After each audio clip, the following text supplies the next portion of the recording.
성령님, 좋은 아침입니다. 이 시간 성령님을 초청합니다. 오늘도 내 안에 오셔서 하나님을 기쁘시게 해드릴 것을 소원하게 해주세요. 오늘 말씀을 통해 구체적으로 무엇을 해야 할지를 깨닫게 해주세요. 깨달은 것을 삶 속에서 실천할 수 있도록 도와주세요. 아멘. 오늘 함께 나누실 하나님 말씀은 사도행전 8장 1절에서 25절까지 말씀입니다. 초대 예루살렘 교회는 성도들이 급증하는 가운데 구제 문제를 둘러싸고 성도들 사이에 불평과 원망이 일어났습니다. 열두 사도는 이 돈 문제를 다루느라고 하나님 말씀 사역에 전념할 수가 없었습니다. 그래서 사도들은 오로지 기도하는 일과 말씀 사역에 힘을 쓸 수 있도록 하기 위해 다른 일들을 맡을 7명의 사람들을 택하여 세웠습니다. 그 7사람 중 하나가 스데반이었는데 스데반 집사는 믿음과 성령이 충만하고 은혜와 권능이 충만한 사람이었습니다. 그는 큰 기사와 표적을 민간에 행했을 뿐 아니라 논쟁에서 그를 당할 자가 없을 만큼 지혜로웠습니다. 이렇게 사도들이 기도와 말씀에 전념할 수 있게 된 결과 하나님의 말씀이 점점 왕성하여 예루살렘에 있는 제자의 수가 더 심히 많아지게 됩니다. 이렇게 교회가 놀랍게 성장하고 있을 때 스데반이 죽는 일이 발생했습니다. 스데반의 설교에 마음이 찔린 이들이 이를 갈며 돌로 쳐 죽인 것입니다.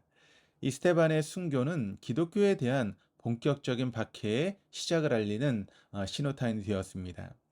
물론 사도들이 붙잡혀 투옥되기도 하고 공회에 불려가 예수 이름으로 말하지도 말고 가르치지도 말라고 하는 경고를 받으며 채찍질을 당하고 풀려나는 일들도 이미 있었지만 이렇게 무참하게 사람을 죽인 일은 처음이었습니다. 스데반이 순교한 그날부터 예루살렘에 있는 교회에 큰 박해가 일어났습니다. 박해를 피하여 예수를 믿던 사람들은 다 유대와 사마리아 모든 땅으로 흩어졌습니다. 교회가 위기를 맞게 되었고 교회에 대한 박해는 한때로 끝나지 않았습니다. 그 후로 로마 제국의 황제 콘스탄티누스 황제가 기독교를 공인하기까지 약 한 300년간의 그런 시간 동안 박해의 역사는 지속되고 계속되었습니다. 박해는 분명 교회의 위기이긴 했지만 그러나 박해는 언제나 복음이 전파되는 기회였음을 교회 역사가 증언하고 있습니다. 그 첫 번째 예로 바로 예루살렘 교회가 보여주고 있는데 예루살렘에서의 박해는 사도들만 남기고 교인들을 유대와 사마리아 땅 사방으로 흩어지게 만들었습니다. 그러나 그것은 예루살렘 교회의 붕괴나 소멸을 뜻하는 것이 아니었습니다. 오히려 그 반대였습니다. 유대와 사마리아로 흩어진 사람들은 무서워서 숨어 산 것이 아니라 두루다니며 복음의 말씀을 전했습니다. 부활하신 예수님께서 승천하시기 직전에 오직 성령이 너에게 임하시면 너희가 권능을 받고 예루살렘과 온 유다와 사마리아와 땅끝까지 이르러 내 증인이 되리라 라고 하신 말씀이 그대로 이루어지기 시작한 것입니다. 오늘 본문은 그 첫째 사례를 우리에게 전하고 있습니다. 빌립이 사마리아로 가서 거기 백성에게 그리스도를 전파한 일입니다. 빌립 또한 스데반처럼 말도 잘하고 표적 행하는 권능도 있었습니다. 그는 많은 사람들에게 그들에게 붙어있던 더러운 귀신을 크게 소리 지르며 나가게 했고 많은 중풍병자와 걷지 못하는 사람을 낫게 했습니다. 빌립이 행하는 표적을 보고 또 그가 하나님 나라와 예수 그리스도의 이름에 관하여 전도하는 것을 들은 사람들이 한 마음으로 그가 하는 말을 믿었으며 세례를 받고 따르게 되었습니다. 사마리아에 큰 기쁨이 찾아왔습니다. 예루살렘에서의 박해는 이렇게 복음이 예루살렘 밖으로 퍼져나가는 계기가 되었습니다. 그러나 이야기는 여기서 끝나지 않습니다. 사마리아 사람들도 하나님의 말씀을 받았다는 소식을 들은 예루살렘의 사도들은 베드로와 요한을 사마리아로 보냈습니다. 두 사도는 사마리아로 내려가서 그곳에 새신자들을 위하여 기도하고 안수했으며 다시 예루살렘으로 돌아가는 동안 사마리아인의 여러 마을에 복음을 전했습니다. 그곳 신자들에게도 성령이 임하셨습니다. 성령께서는 빌립을 또 다른 이방 전도에 사용하셨습니다.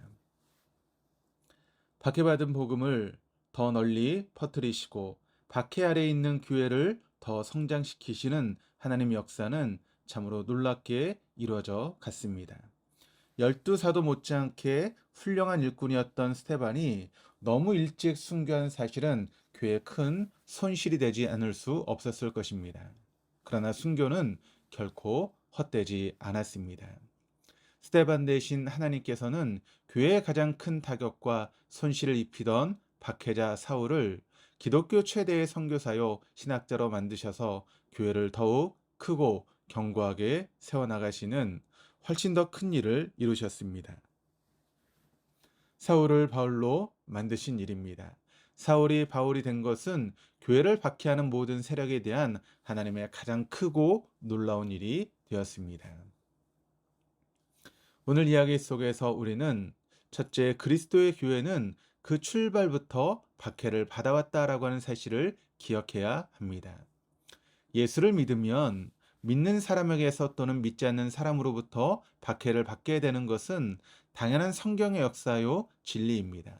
그러므로 하나님과 복음 때문에 박해가 있다면 우리는 잘 감당할 필요가 있습니다. 직장이 되었든 혹은 가정에서도 있을 수 있는 일입니다. 복음을 전하기 위한 하나님 주시는 좋은 기회가 되어지기 때문에 그렇습니다. 둘째는 그러나 교회에 가해지는 박해는 결코 교회를 무너뜨리지 못한다라고 하는 사실입니다. 물론 일시적으로 교회가 위축되기도 하고 큰 고난이 있을 수 있습니다. 그러나 교회를 흩어놓으면 그만큼 더 많은 교회가 생기게 됩니다. 그 누구도 그 무엇도 주의 몸된 교회를 진멸할 수는 없습니다. 셋째, 교회는 순교의 피를 흘리며 더 성장하고 확장된다는 사실입니다. 복음은 거저 주어진 것이 아니라 먼저 믿는 사람들의 피를 보고서야 확장되어집니다. 이것이 오늘 말씀의 핵심입니다. 그러므로 하나님의 이름과 복음을 전하다가 핍박을 받는다면 복음을 위하여 선택되어졌다는 확실한 자부심을 가지고 우리는 임할 수 있어야 합니다. 네 번째, 하나님께서는 어려운 여건 속에서도 전도하기를 그치지 않는 이들에게 놀라운 권능을 베푸신다라고 하는 것입니다. 병 고치고 죽은 사람까지 살아나게 하는 권능은 본래 제자들에게 있었던 능력이 아닙니다. 오직 하나님께서 그들의 전도를 위해 주셨던 능력입니다. 우리에게도 그 이상의 능력을 더하실 것입니다. 다섯째, 하나님께서는 교회의 가장 해로운 것조차 가장 이로운 것으로 돌려놓으실 수 있다라고 하는 것입니다. 초기 교회에 가장 해롭고 위험한 존재였던 사울을 교회의 가장 유익하고 위대한 인물 바울로 변화시키신 하나님의 역사가 그것을 증언합니다. 그러면 이러한 사실 앞에서 우리는 무엇을 생각해야 할까요? 교회는 전도하기를 그치지 말아야 한다는 것입니다. 우리끼리만 행복하게 성도의 교제를 나누며 신앙생활하는 것이 아니라 조금 여건이 안 좋다고 전도를 포기해서는 안 되며 전도는 근본적으로 우리를 향하신 주님의 명령이며 우리는 그 하나님의 뜻을 이루시는 성령의 사역에 도구가 되는 것뿐임을 알고 거룩한 희생을 감수해야 될 필요가 있다라고 하는 것입니다.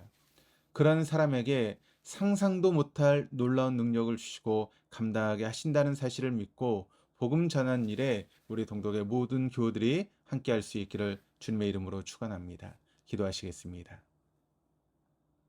하나님 아버지, 순교자의 피를 통하여 복음이 전파되게 하시고 그 희생으로 주를 믿어 구원 얻게 하신 것을 감사드립니다.